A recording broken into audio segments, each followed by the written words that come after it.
Kashi news channel, सच है तो बोलेगा।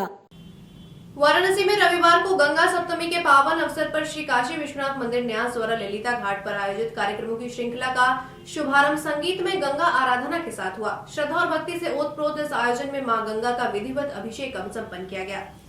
गंगा अभिषेकम के उपरांत श्री काशी विश्वेश्वर का गंगा जल से जलाभिषेक किया गया। तत्पश्चात मंदिर प्रांगण में स्थित मां गंगा मंदिर में विधि विधान के साथ अर्चना एवं आरती की गई, जिसमें बड़ी संख्या में श्रद्धालुओं ने सहभागिता की। सायंकालीन कार्यक्रम के अंतर्गत मंदिर चौक स्थित शिवार्चनम मंच पर मां गंगा एवं भगवान विश्वनाथ की संगीतमय आराधना नृत्य संगीत के उत्सव के रूप में संपन्न होगी। श्री काशी विश्वनाथ मंदिर न्यास द्वारा वर्ष 2024 में प्रथम बार गंगा सप्तमी महोत्सव का बड़े स्तर पर आयोजन किया गया था।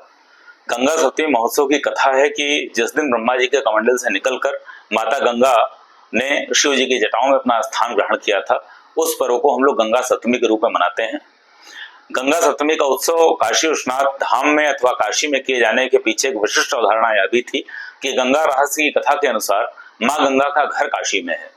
माँ गंगा ने पांड्य नरेश पुण्य कीर्ति को यह रहस्य बताया था कि जिस समय भगवान शिव की जटाओं से मुक्त होकर मां गंगा ने प्रयाग में यमुना जी का जलराशि धारण की और आगे बढ़ी और काशी की सीमाओं से टकराई, उस समय काशी की रक्षा हेतु भगवान विश्वनाथ ने मां गंगा के प्रवाह को ठीक उल्टा करके उत्तर वाहिनी प्रवाह कर दिया था।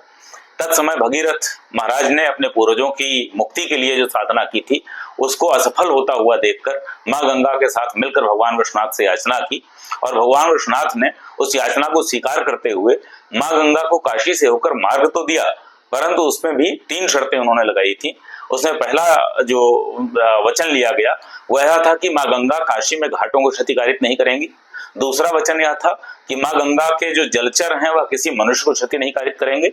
और तीसरा वचन यह था कि काशी भी मोक्षदायिनी नगरी है, मां गंगा भी मोक्ष प्रदान करती हैं, अतः मां गंगा काशी में निवास करेंगी।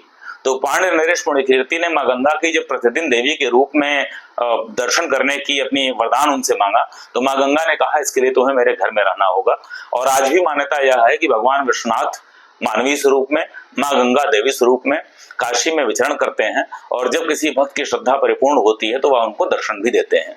तो मां गंगा का यह उत्सव, इनका जो प्राकट्य उत्सव है, यह सबसे विशाल रूप से विस्तृत रूप से काशी में ही होना चाहिए, जो मां गंगा का घर है।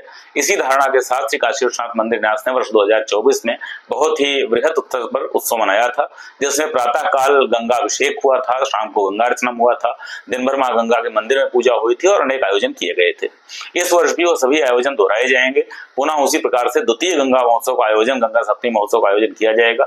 सभी सनातन श्रद्धालु इसमें सम्मिलित होने के लिए आमंत्रित हैं। पूरे कार्यक्रम को लाइव स्ट्रीम भी किया जाएगा और हम लोग लगातार जो श्री काशी विश्वनाथ मंदिर न्यास के अधिकारी गण है, कार्मिक गण है, अर्चक गण है, आप सभी सनातन बंधुओं को इसमें सम्मिलित होने के लिए, पुण्य का भागी बनने के लिए आमंत्रित करते हैं। जय मां गंगा, हर हर गंगे, जय बाबा भगवान विश्वनाथ। महादेव सभी पर अपनी कृपा बनाए रखें।